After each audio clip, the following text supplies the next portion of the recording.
Each week, in partnership with the GI Museum in Gaucher, we interview veterans of the military about their experiences abroad. We'll air these stories unedited and unchanged.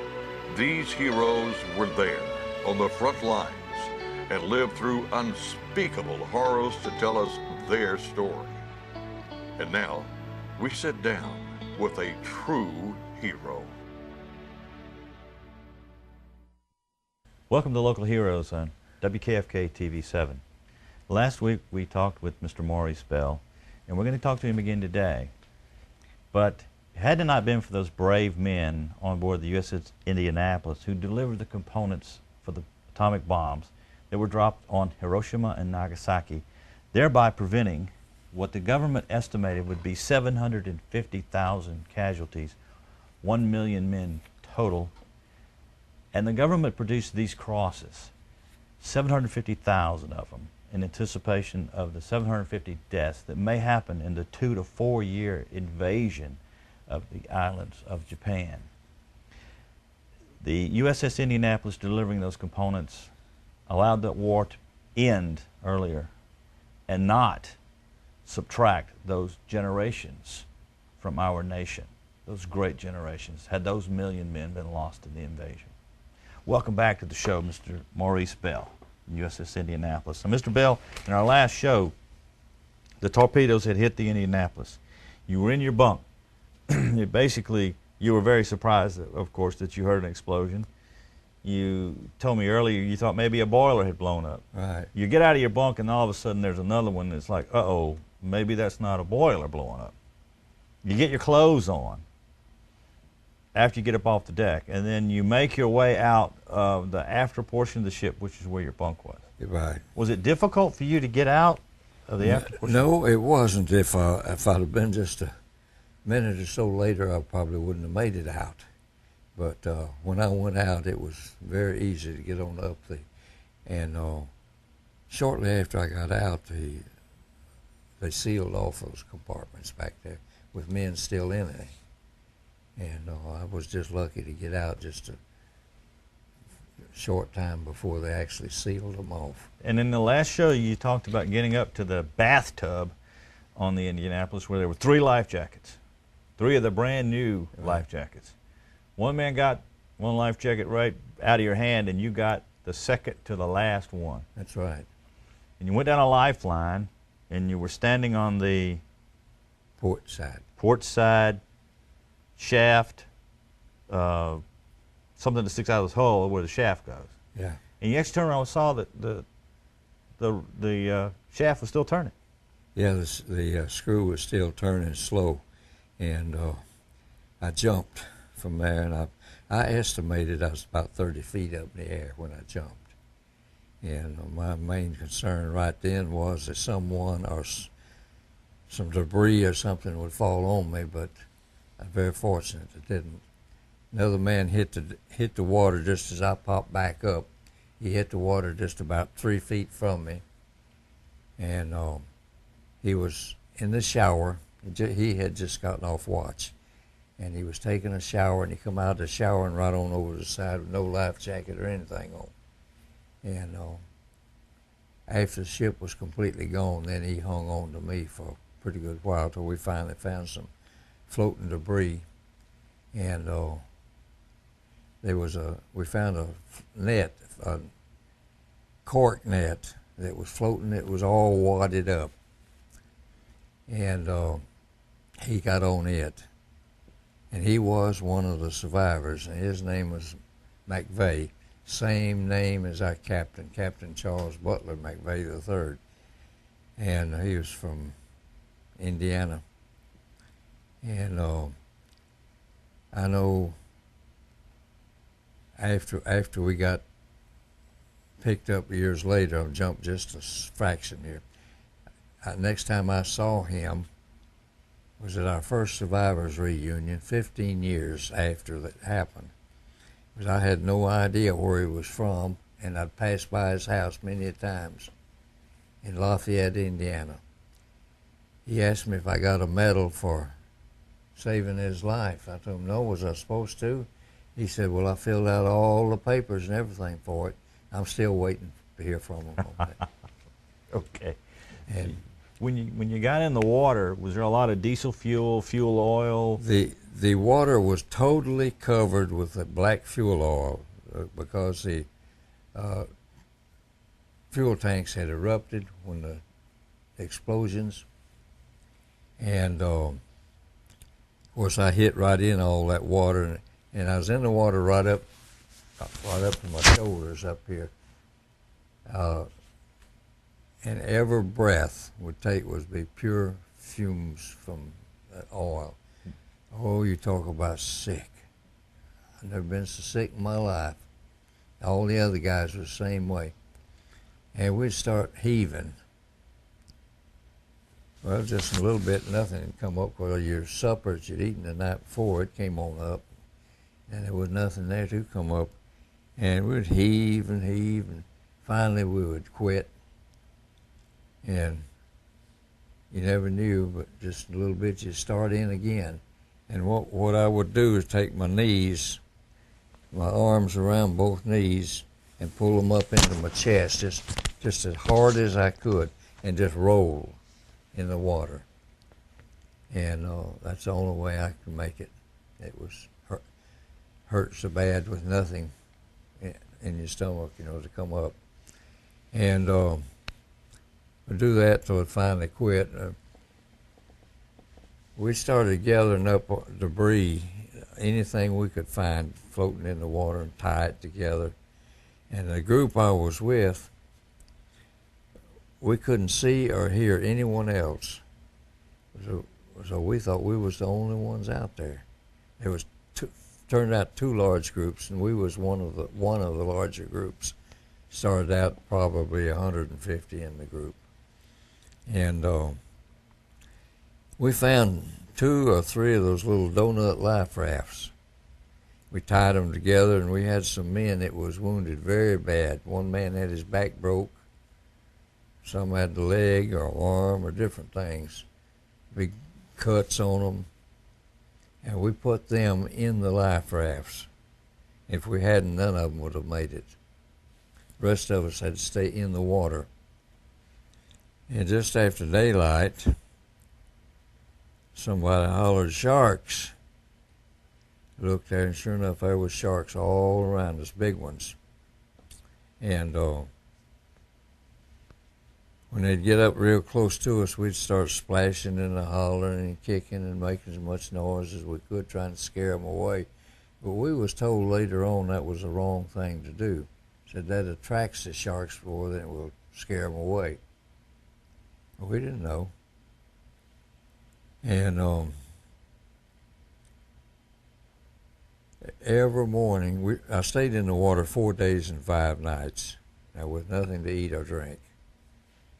And that little group I was with kept shrinking. Every morning we would check them out to see how many was dead. There'd be several of them. We'd take their life jackets off, take anything out of their pockets they had, and had a little old bag on one of those life rafts, and whatever they had in their pocket, we'd put in that to save it to turn into their family. Their dog tags, all that.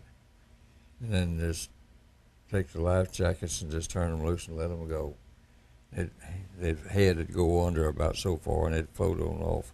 They wouldn't float very far till you hear a splash. If you look in time, you see a shark and got them. But them sharks would come at you. Sometimes you wouldn't see one. All of a sudden, they would attack the group. They might come up from underneath you and just come up like an elevator going up. Grab somebody by the leg. You might hear them just turn, look just in time to see them go straight down. Never see them again. But if you watch that spot for a few minutes, you watch the water turning red, where they done tore him all to pieces. So you never knew whether you was next or not. And several times some of the guys would float off from the group a little bit, maybe float out there about 40, 50 feet. And hear them give a yell, and you look, maybe see them go down, never see them. But there was one or two times I swam out to them and brought them back in before the shark killed them. All at once somebody saw an island right there close by. He started describing that island to us. And I got to looking for it because I wanted to see it, because they said it was a beautiful tropical island, palm trees. There was a bunch of beautiful native girls on that island out there on the beach, and they had a basket of fruit on top of their head. They had their grass skirts on, dancing and singing. Come on, I'll give you some of this fruit. Well, those guys, they could see them so plain, finally took their life jackets off because they were so close to it and started swimming to the island, and we have never seen or heard from any of them since. So I'm glad now I didn't see them. I almost saw them a time or two. Now they were hallucinating from Yep. exposure. Yep. And what were the nights like? The days were probably hot. the days the sun was hot and it almost blinded you, but that fuel oil that was all over you kept the sun from burning you. So it helped. And at night it got cold out there. And after midnight sometime it gets cold enough, your teeth start chattering. And that would keep up until the sun come up. Was always glad to see the sun, was always glad to see it go down. And I know a few years ago I signed up with a VA and for disability, and for that cold nights and all, it affected me certain ways, and I got some disability, but not all. I'd love to have gotten it all, but I didn't. Well, we're going to have to take a short break right here, Mr. Bell, and we'll be right back. So don't go away. I know you want to hear the rest of this story.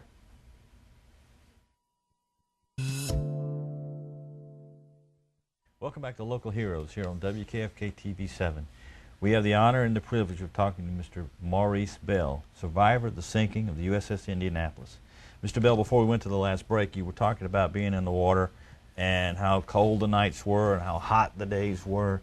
And a lot of the guys resorted to drinking salt water because they were so thirsty, but you somehow resisted that temptation. I knew that the salt was too salty and it would kill you if you drank it without drinking fresh water. I'd been told that 1 cup of that salt water, you'd have to drink so many cups of fresh water to counteract it. I can't remember how many now, but so I just made up my mind I was not going to drink any of it if I could help it. And you just washed your mouth out with it occasionally? Rinse my mouth out, and my mouth would get real dry, and I'd rinse it out with that and spit it out. And the sharks were attacking. You never knew from one moment to the next when the shark was going to actually attack. Sometimes it'd just be a few minutes between an attack, or sometimes it might be a couple hours. You just didn't know. But you knew they was there all the time, swimming big circle around you. And that circle would get smaller and smaller, so all of a sudden they'd dive in on it, grab somebody. And the number of men was dwindling as the days and hours went by. And did any of the sharks get close to you while you were in the water? Well, there was some of them swimming just a few feet from me and passed me by, but none ever touched me. I was very fortunate there. Now, some of the guys were giving up hope of being rescued, but you didn't. No, I did not give up. I knew in my mind that we was going to be rescued, but I didn't know when or how, or just hoping they'd get there sooner. But you had all the confidence that you were going to be rescued. You never Yes. gave up hope. There were a lot of aircraft that flew over, but they were very high.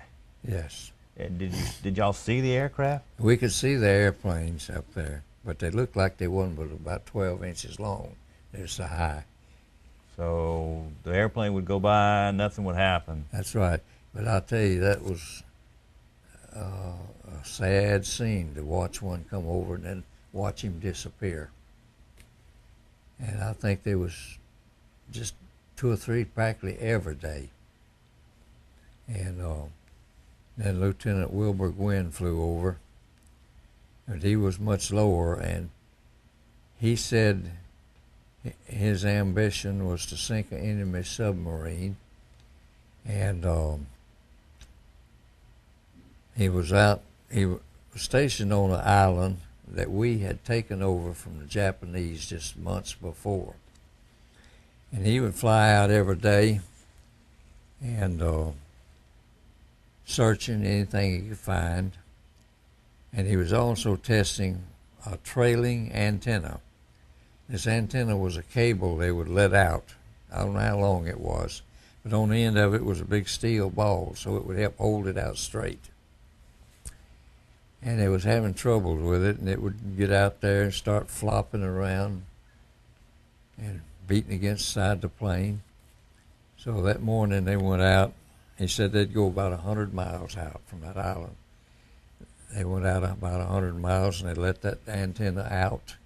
And sure enough, it was flopping and beating against the plane. They cut it, let it drop, went back in, landed. Said him and his crew had lunch and rested a while the crew on the ground there refueled the plane, got it ready to go again, put another antenna on it. They went out, and he said, "I done something I'd never done before, and why, I don't know."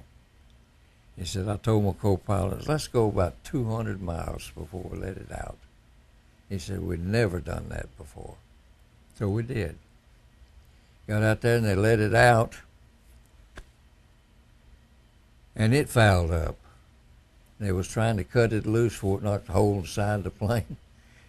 And he went back there and said he turned the controls over to the co-pilot, went back there and watched a little bit and said, "Let me try cutting that." And he took them bolt cutters or whatever, reaching out there and trying to catch that cable to cut it. He said he would never look down. That's just something he wouldn't do. But when he got it twisted around there to cut, trying to cut it, it throwed him around this way where his head was turned down. Couldn't help from looking down. He said he saw a black object in the water. Said it was about the same size of a submarine and just barely under the water. And he knew he had a submarine to sink. He took over the controls and ordered his torpedoes ready to fire. And he come down in his dive, and he said just as he started to level off, ready to drop torpedoes, he saw arms waving. And that was us in that group. We was waving and hollering at him. We was waving and hollering at him just like he could hear us. But we didn't care. We was so glad he was, and he dropped on I saw the torpedo doors was open, but I didn't know what he was up to. I thought he had opened the torpedo doors so they could be up there looking down and see us better. I didn't know they'd opened them to drop torpedoes on us. And anyway, they secured the torpedoes, and he flew on down, and he done his wings like that, let us know that he spotted us. And he sent a message in to his commanding officer. Everything was in code. So that message got all garbled up. They couldn't make heads or tails out of it. So he flew around there a little bit, sent another one, and was talking to some other plane pilots of other planes that was in the vicinity. They started coming that way. And another plane got out there, Adrian Marks, lieutenant from Indiana, and he flew around a little bit. They talked back and forth. They said they had no idea whether they was looking at enemy or friendly. They see one or two here and a dozen there, and just scattered over about 40 square miles. And So they said these small groups, the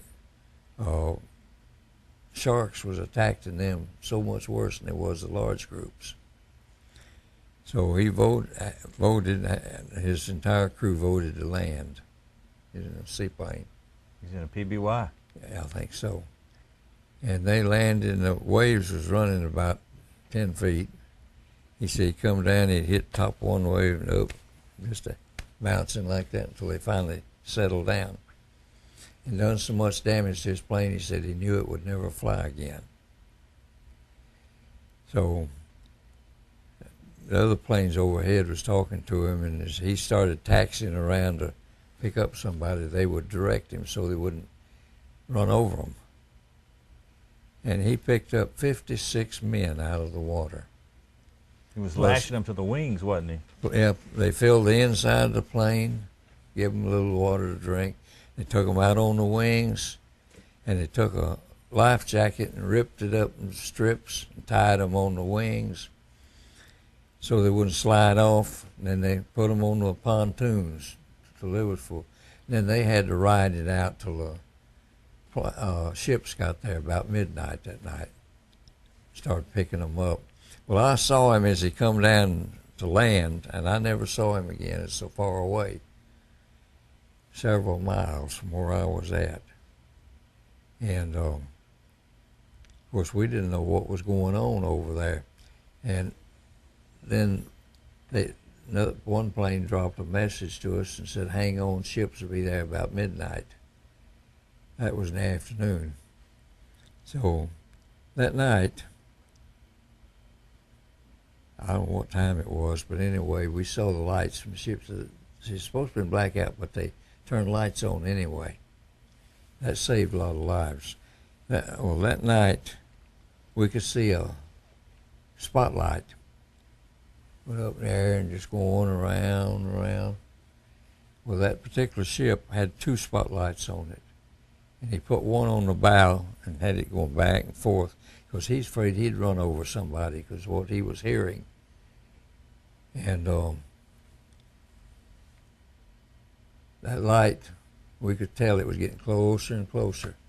But you know, that light, that night saved many lives because it gave us great hope knowing that we was going to be rescued. And but the great light, the real great light is Jesus Christ himself. And he's still in the business of saving lives. So when they got out there, of course that ship dropped anchor too, way on out on the horizon where we was at. And we kept watching. They put the boats out, and they was going back and forth with spotlights on them, picking up everybody they could. We kept watching that. We about decided they was going to bypass the group I was in. So just before daylight, a man in my group said, I'm going to shine this light again. It had a little 1-cell flashlight that when you turn it on, it flashed SOS. So he held it up, turned it that way, and turned it on. And I was watching real close. I wasn't a few feet from him. I didn't see a flash. But going one of those boats over that turn, they come to us, just wide open. When he got over there, he said, I thought I saw a flash over here. I come to investigate. So he called back and got some more boats over there. And they started picking us up and taking us to the ship. They took me to the USS Bassett. And it was getting daylight by the time they got over there and started picking us up. Got me back to the Bassett. Well, we got aboard. They took scissors and cut my clothes off and gave me a cup of cold water and half an orange. Told me to suck the juice out of that. And put me in a bunk. One of the men, all the men on that just gave their bunks up for us. And I